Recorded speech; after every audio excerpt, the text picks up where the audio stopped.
പനിയാ? എങ്ങനെയുണ്ട് +2? +2 ഇപ്പോൾ കുഴപ്പമില്ല. പിന്നെ കുറച്ച് ചാപ്റ്റേഴ്സ് കൂടി പെൻഡിങ് ഉള്ളൂ. ഓക്കെ. ഇനി റിപ്പീറ്റിംഗ് ഫേസ്ക്ക് പോവാം. ഇനിയിപ്പം ഇനി തൊട്ടിട്ട് നിങ്ങൾ ഡോപ്പയുടെ സ്കൂൾ റിപ്പീറ്റേഴ്സ് അല്ലേ? ഓക്കെ. +1 ഇപ്പം മാർക്ക് വാങ്ങി നിൽക്കല്ലേ? +1 എത്ര മാർക്കുണ്ട്? എനിക്ക് 99%. ഓക്കെ. എത്ര കാലങ്ങൾ +1 ബോർഡ് എക്സാമിന് വേണ്ടി പഠിച്ചു? നമ്മൾ ഒരു 40-50 ദിവസമേ സ്പെൻഡ് ചെയ്തിട്ടുള്ളൂ. എത്ര സ്പെൻഡ് ചെയ്തു? ലാംഗ്വേജ് ഉൾപ്പെടെ ഒക്കെ അത്രേ ഉള്ളൂ. ഇൻക്ലൂഡിങ് ലാംഗ്വേജ് അത്ര ദിവസമേ സ്പെൻഡ് ചെയ്തിട്ടുള്ളൂ, എന്നിട്ടാണ് ഇത്രയും വലിയ മാർക്ക് കിട്ടിയിട്ടുള്ളത്. അപ്പോൾ നിങ്ങൾക്ക് പേടിയില്ലായിരുന്നോ ഇവർ ഈ നീറ്റിന് മാത്രം ഞങ്ങളെ പ്രിപ്പയർ ചെയ്ത് +2 ഞങ്ങൾ തോൽക്കുമെന്ന്? ശരിക്കും എല്ലാവർക്കും ഉണ്ടായിരുന്നു പേടി. പക്ഷേ ഞങ്ങൾ ഈ പ്രോസസ്സ് ട്രസ്റ്റ് ചെയ്തേനെ എല്ലാവർക്കും. ഡോപ്പനെ ട്രസ്റ്റ് ചെയ്തു. 10ാം ക്ലാസ് എങ്ങനെ ഉണ്ടായിരുന്നു? ഞാൻ CBSE ആയിരുന്നു. 94% ഉണ്ടായിരുന്നു.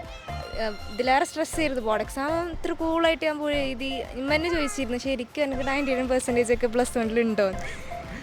അപ്പം നിങ്ങൾക്ക് എങ്ങനെ തോന്നി? കാരണം CBSEയിൽ പഠിച്ചിട്ട് 94% മാർക്ക് കിട്ടി എന്ന് വെച്ചാൽ CBSEനെ സംബന്ധിച്ച് വലിയൊരു മാർക്ക് തന്നെയാണ്. എന്നിട്ടൊരു ഇൻ്റഗ്രേറ്റഡ് സ്കൂളിൽ ചേർക്കാനുണ്ടായിരുന്ന ഒരു പ്രവണത എന്തേനു? അവളെ മാർക്ക് ലിസ്റ്റ് കണ്ടിട്ടാണ് ചേർത്തത്.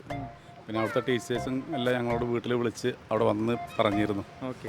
ഇതുപോലെ എന്തെങ്കിലും ചെയ്താൽ നല്ല റിസൾട്ട് ആയിരിക്കും എന്ന് പറഞ്ഞു. ഓക്കെ. അപ്പോൾ ടീച്ചേഴ്സ് തന്നെ റെക്കമെൻഡ് ചെയ്താണ് ഒരു ഇൻ്റഗ്രേറ്റഡ് സ്കൂളിൽ പഠിക്കണം +1 +2 എന്ന്. ഇത് അനിയത്തിയാണോ? അനിയത്തി ഇപ്പോൾ എത്രയില്ല? 9th. എന്താ പരിപാടി? താത്തനെ പോലെയാണോ അല്ലെങ്കിൽ വേറെ എന്തെങ്കിലും? ഡോക്ടർ തന്നെ ചേരണം, ഡോക്ടർ ആവണോ? ഓക്കെ.